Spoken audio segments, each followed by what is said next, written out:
Pick up your phone. Look at it.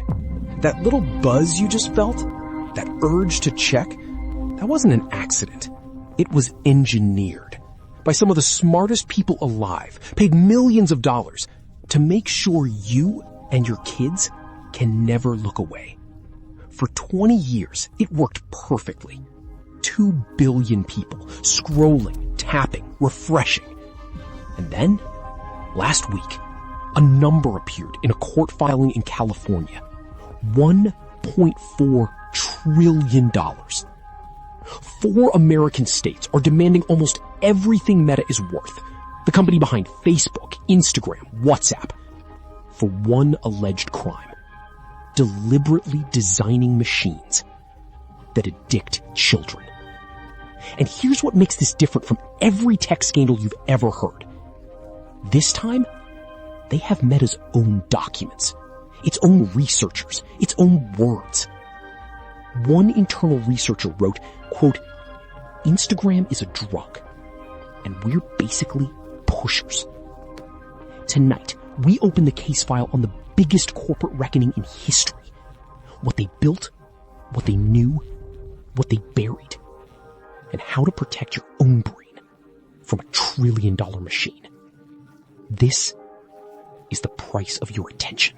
Office. I believe the metaverse is the next chapter for the internet. So I've been thinking a lot about what this means for our company and who we are. Together, we can finally put people at the center of our technology and deliver an experience where we are present with each other. I am proud to announce that starting today, our company is now Meta. Evidence file number 1. The formula. Because your first question is obvious. How does anyone arrive at $1.4 trillion? The answer is beautifully brutal. California, Colorado, Kentucky, New Jersey. Each of these states has a consumer protection law with a fine per violation. And here's the twist. The states argue that every single teenager on Instagram and Facebook counts as a separate violation. Take the maximum fine, multiply it by tens of millions of affected minors, and the math explodes to 1.4 trillion, a number just below Meta's entire market value of 1.5 trillion. In other words, the states aren't fining Meta. They're threatening to erase it. Now, will Meta actually pay that? Almost certainly not. Legal experts say it's a negotiation weapon. The same weapon used against Big Tobacco in 1998, when the threat of annihilation forced a $206 billion settlement. But the number isn't really the story. The story is what the states say they can prove. Because this case isn't built on opinions. It's built on Meta's own files. Evidence file number 2. The laboratory. To understand the accusation, you need to understand what your phone is actually doing to you. In the 1950s, a psychologist named B.F. Skinner discovered something disturbing. He put pigeons in a box with a lever. When food came out every time, the pigeons pressed it calmly. But when the reward came randomly, sometimes food, sometimes nothing, the pigeons went insane, pressing compulsively, endlessly. That's called a variable reward schedule. It is the exact psychological engine inside every slot machine in Las Vegas. Now, pull out Instagram. Swipe down to refresh. Sometimes you get likes, sometimes nothing. Sometimes a message that lights up your brain. Sound familiar? You're the pigeon. The feed is the lever. And that's just one mechanism. Infinite scroll, which researchers formally classify as an attention-capturing dark pattern, removed every natural stopping point. There is no bottom of the page. There is no end. Push notifications manufacture urgency out of nothing. And the algorithm learned one lesson above all. Content that makes you angry or insecure keeps you scrolling longest. None of this is conspiracy theory. This is documented design. The state's claim is simple. Meta didn't just discover these tricks, it perfected them and aimed them at children. Evidence file number 3. The documents. And this is where it stops being theory and becomes testimony. Because Meta's own employees wrote things down. In 2017, Mark Zuckerberg reportedly listed his company's #1 goal for the year. Not revenue, not innovation. Quote, teen time spent. The same year, Meta's internal studies were linking Instagram use to worsening body image in teenage girls. By 2018, an internal survey of 20,000 Facebook users found that 58% showed signs of what researchers internally called problematic use. That's not critics talking. That's Meta's own data. More than half its surveyed users showing addiction-like patterns. And it gets darker. That same year, internal estimates showed roughly 40% of children aged 9 to 12 were using Instagram daily. 9 to 12. The exact population that federal law, COPPA, was written to protect. The states allege Meta knew these children were there and pursued them anyway. Because in the attention economy, a 9-year-old's eyeballs are worth the same as anyone else's. Actually, more. Because habits formed at 9 can last a lifetime. Evidence file number 4. The killed projects. This might be the most damning part of the entire case. Because inside Meta, there were people trying to fix it. A research team built an artificial intelligence classifier, a system that could identify content linked to negative appearance comparison, the exact kind of content the algorithm was serving to vulnerable teenage girls. The tool worked. Instagram could have simply stopped recommending that content to teens. According to court filings, the head of Instagram, Adam Mosseri, allegedly killed the project. Then there's the private accounts decision. Meta's own internal analysis calculated that making teen accounts private by default would prevent 5.4 million unwanted direct messages to minors every single day. 5.4 million daily. Messages from strangers to children. The company allegedly looked at that number, weighed it against growth targets, and decided the cost was too high. Let that sink in. The safety features existed. The research existed. The engineers existed. What was missing was the willingness to shrink the machine. In court, that pattern has a name. They knew, and they chose. Evidence file number 5. The Whistleblowers. Every empire has insiders who can't stay silent. Meta has produced 3 waves of them. 2021, Frances Haugen, a product manager who walked out with tens of thousands of internal documents and testified before Congress that Facebook, quote, chooses profit over safety.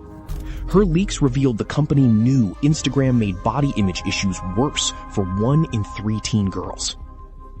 2023, Arturo Bejar, a former engineering director who returned to Meta as a consultant and discovered his own teenage daughter was receiving unwanted sexual advances on Instagram. He emailed Zuckerberg directly. He says he was ignored. 2025, Casey Savage, the latest voice, bringing fresh internal research into the court record. 3 people, 3 different years, 3 different departments. 1 identical story. The harm was documented internally and overruled internally. In a courtroom, 1 whistleblower is an anecdote. 2 is a pattern. 3 is a paper trail. And in August, that paper trail walks into federal court in Oakland. Evidence file number 6. The dominoes. Because this trillion-dollar case didn't appear from nowhere, the verdicts have already started falling. March 2026, New Mexico, the first state to take Meta to trial. The jury's finding? Meta violated consumer protection laws, and its platforms had become, in the court's words, breeding grounds for exploitation. The award? $375 million. And here's the sickening part. Meta's stock went up 5% on the news. Wall Street looked at hundreds of millions in penalties for harm to children and called it manageable.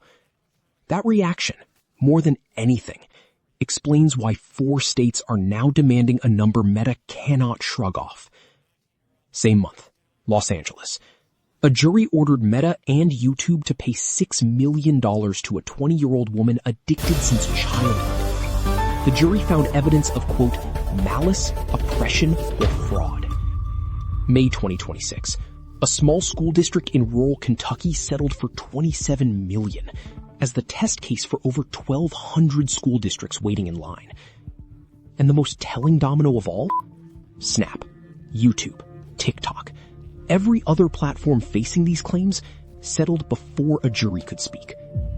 Meta is the only one still walking into courtrooms. The question is whether that's confidence or denial. Evidence file number 7, the defense. Because a fair investigation hears both sides, and Meta's defense is genuinely fascinating. Argument 1. Social media addiction is not an officially recognized psychiatric condition. No diagnosis exists in the medical manuals. So Meta argues it cannot have lied about addictiveness, because addictiveness isn't a medically defined thing. Clever. Cold, but clever. Argument 2. The trillion-dollar math is, in Meta's words, outlandish, counting the same users multiple times across overlapping claims. And they have a point. No court in American history has ever sustained a consumer penalty at even a fraction of this scale. Argument 3. Meta says it has shipped over 30 safety tools, teen accounts with built-in protections, parental controls, time limits. The counter-argument writes itself, though. The tobacco industry also said nicotine addiction wasn't proven, also introduced filters, also called the numbers outlandish. In 1998, tobacco signed the largest settlement in corporate history, $206 billion, and accepted permanent restrictions on marketing to kids. Every corporate reckoning follows the same script. Deny the science, discredit the math, then settle before the verdict. The only question is which act we're watching now. Not strategically in your interest for us to communicate everything like in all the detail that we normally would on this. But now, Now, here's the twist that makes this bigger than one lawsuit. While the lawyers prepare for August 18th in Oakland, Meta is already building the next machine. The company has pivoted violently into artificial intelligence, pouring more than $65 billion a year into it, laying off thousands of employees, recording employee desktops, racing to build AI companions, AI friends, AI that talks to you, remembers you, bonds with you. Think about that trajectory for a second. The last product optimized for your attention, and according to 4 states, it broke a generation's mental health. The next product is optimized for your relationships.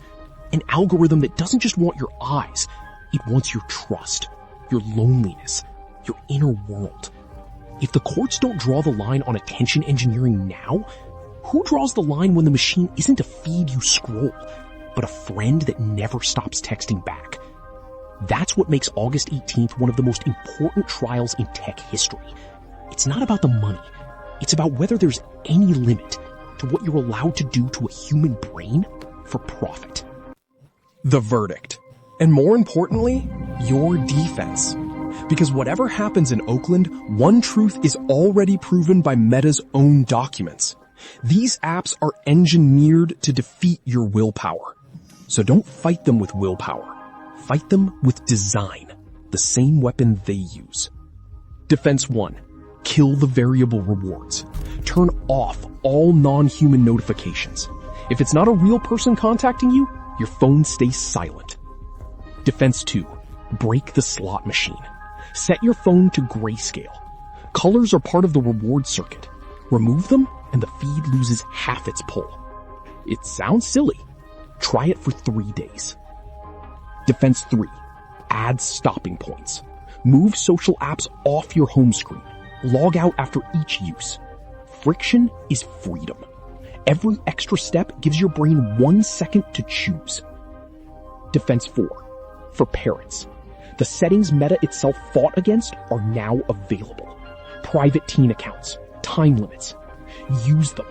The company's own research says they prevent millions of harmful interactions.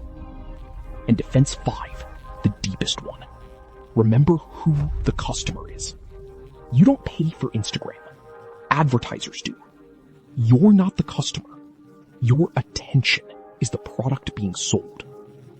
Once you truly internalize that, the spell starts to break. On August 18th, in a courtroom in Oakland, 12 jurors will decide what a childhood is worth. But you don't have to wait for their verdict to take yours back. The case file stays open, and I'll see you in the next investigation.